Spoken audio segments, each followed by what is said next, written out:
with a single strike. Iran wipes out the dreams of the Epstein alliance. And today, the UAE is under a complete naval blockade, while Trump was planning to open the Strait of Hormuz under the guise of a humanitarian mission he called Operation Freedom.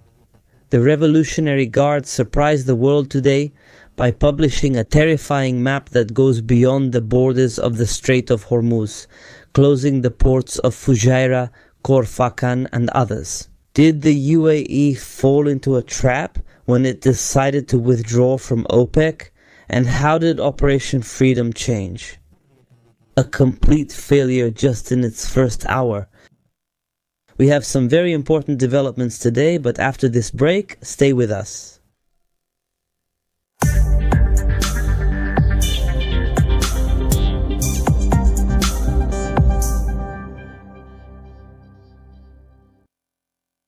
Dear viewers, peace be upon you and God's mercy and blessings, and welcome back, God willing, to another edition of the Opinion Series, which we always dedicate to following the latest developments and updates of this major global conflict taking place in the Middle East between Iran and the Epstein alliance. Today, dear viewers, this truce comes to an end and a new phase begins, a new stage of conflict and tension and so on. President Trump held a meeting about 2 days ago with military leaders and intelligence agency chiefs. And as reported by all international media outlets, during this meeting he was presented with possible plans to break this deadlock, the deadlock affecting the Gulf region or this conflict with Iran. And it's clear today that Trump has indeed approved one of these plans and actually started implementing it today. He spoke specifically about this operation, Operation Freedom, that Trump announced yesterday, which began today with a resounding failure as expected.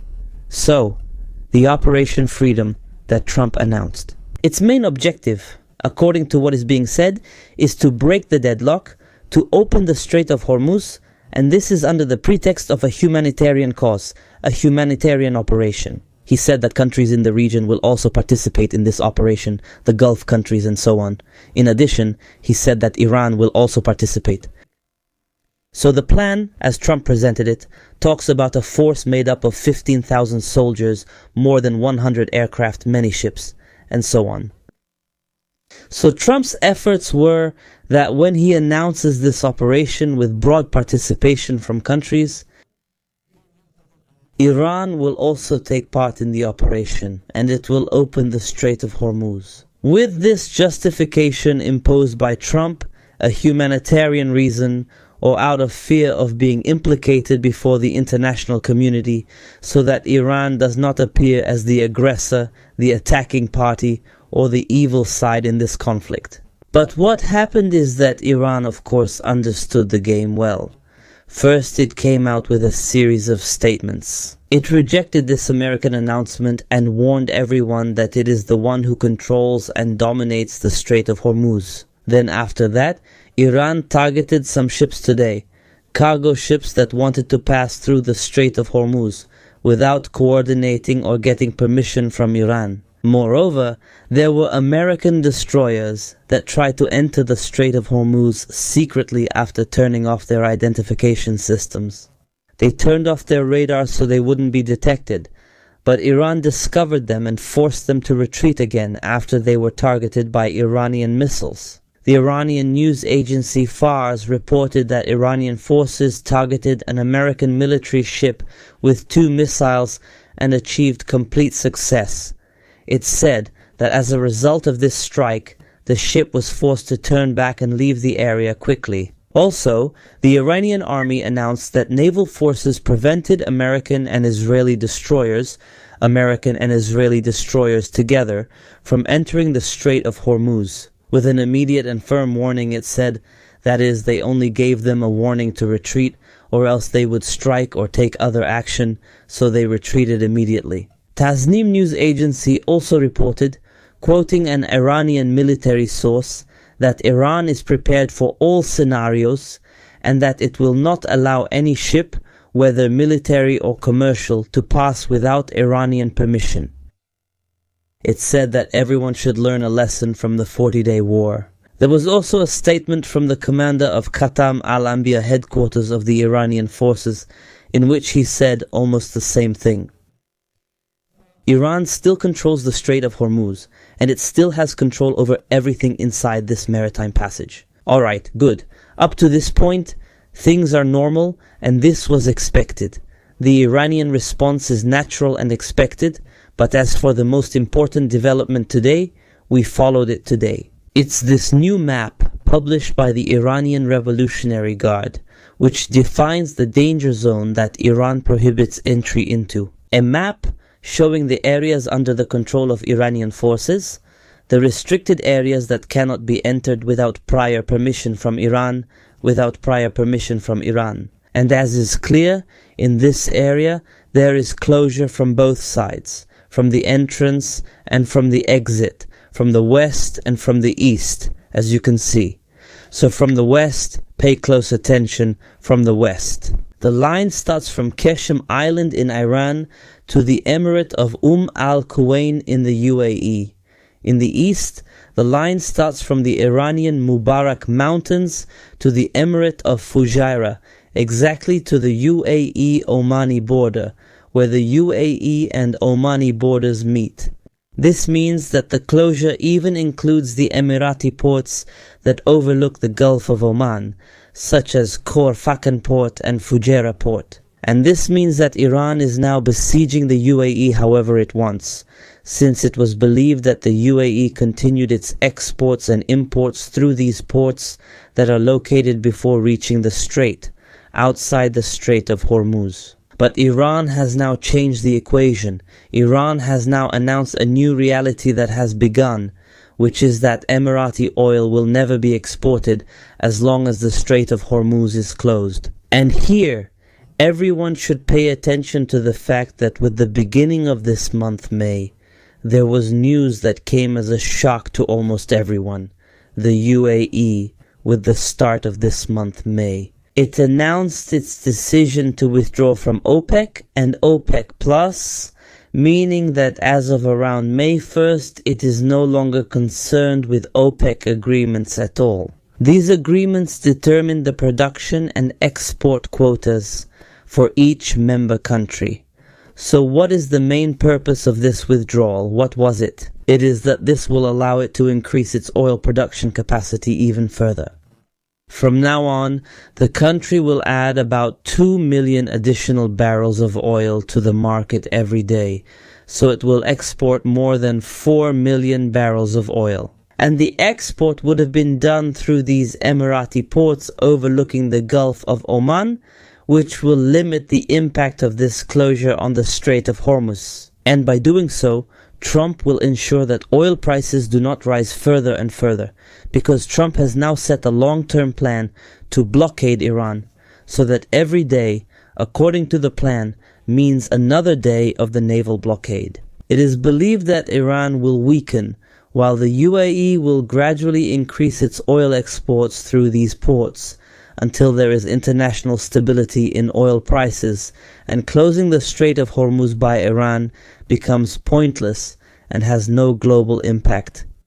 This is the plan that Trump had, and at the same time, the UAE went along with this plan because it will achieve huge revenues from the operation. And it also achieves what it always wanted, because it had a plan to withdraw, as it has been planning to withdraw from OPEC for a long time. This plan, just so everyone knows, is not something new. And that's because it wants to sell all its oil now in these next few years, before prices collapse and before the world turns to other alternative energy sources. It's the Emirates, to be precise. They want to get rid of the oil they have, because they know very well that oil won't continue to generate this kind of wealth in the future, so they want to get rid of it now with complete freedom, when they see prices are high.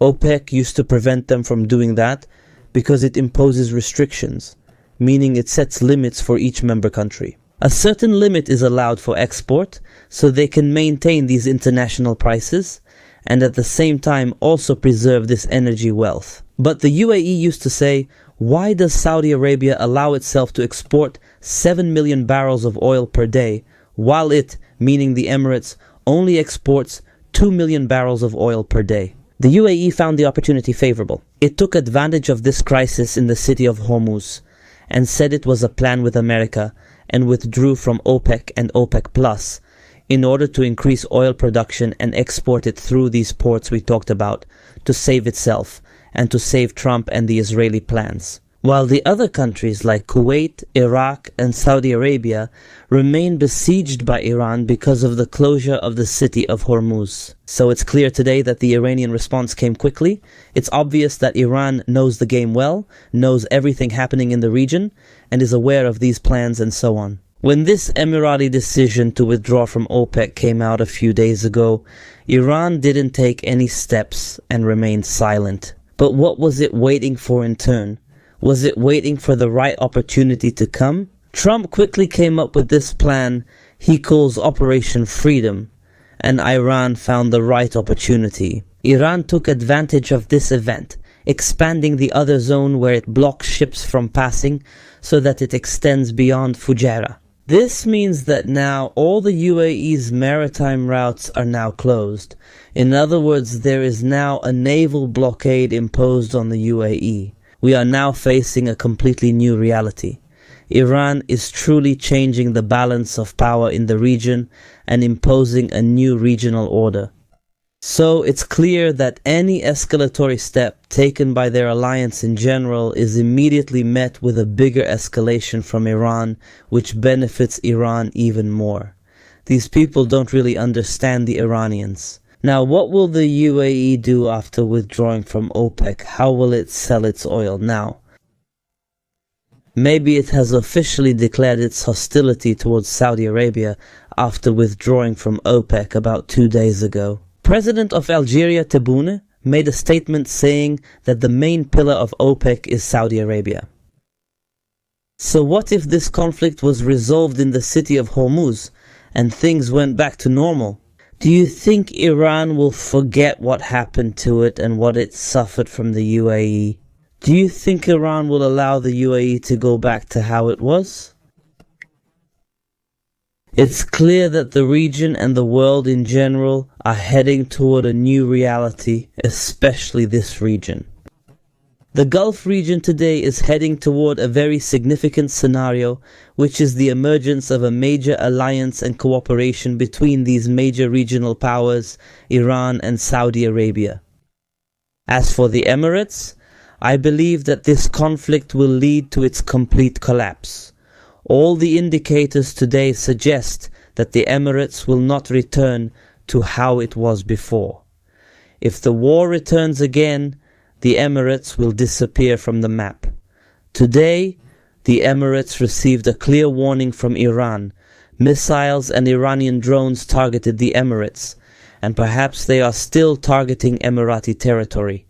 This is just the beginning. What is coming will be very dangerous for the Emirates. Pay close attention to the fact that there are countries like Kuwait, for example, that have started to take precautions because they know very well what is coming. They know very well that there is no way to defeat Iran. Iran has now put itself on the right path to become a regional power in the area. So all the countries will be forced to pay compensation to Iran. These countries, the countries of the region. Today, Trump came up with this new plan to break Iran's control over the Strait of Hormuz, and he called it Operation Freedom. And he gave it a humanitarian aspect, as I told you, and gave it a lot of momentum, as if he was finally going to end this debate and open the Strait of Hormuz. But what has happened up until now? After all these long hours today, has even a single ship passed through the Strait of Hormuz? Trump deployed destroyers, hundreds of drones and aircraft, and more than 15,000 soldiers for this. He's the one who gave these numbers. In the end, they stayed outside the area, just watching to see what would happen. The American site Axios said, according to a source close to Trump, that Trump gave the operation a humanitarian aspect. Why? to implicate Iran in front of the international community so he could ensure that Iran wouldn't intercept these ships. He said that if Iran intercepted the ships, and it's a humanitarian operation aimed at freeing the stranded ships, as Trump claims, at that point they would be the aggressors and America would have international legitimacy. Military action means implicating Iran in front of the international community, so America made this statement as a threat to Iran. It is openly telling Iran what America's objective in the operation is, so that they ensure Iran does not intercept these ships, so that Iran fears the international community turning against it, perhaps forming an international coalition against Iran, and so on. But today, Iran surprised them all with this firm response. So now, this step that Trump took today is truly a new adventure that Trump is embarking on. Things might escalate into another round of military conflict. And if this happens, as I said, there are countries that will disappear from the map. So we'll see how events develop in the next few hours. Don't forget to subscribe and hit the like button. Peace be upon you and God's mercy and blessings. See you next time.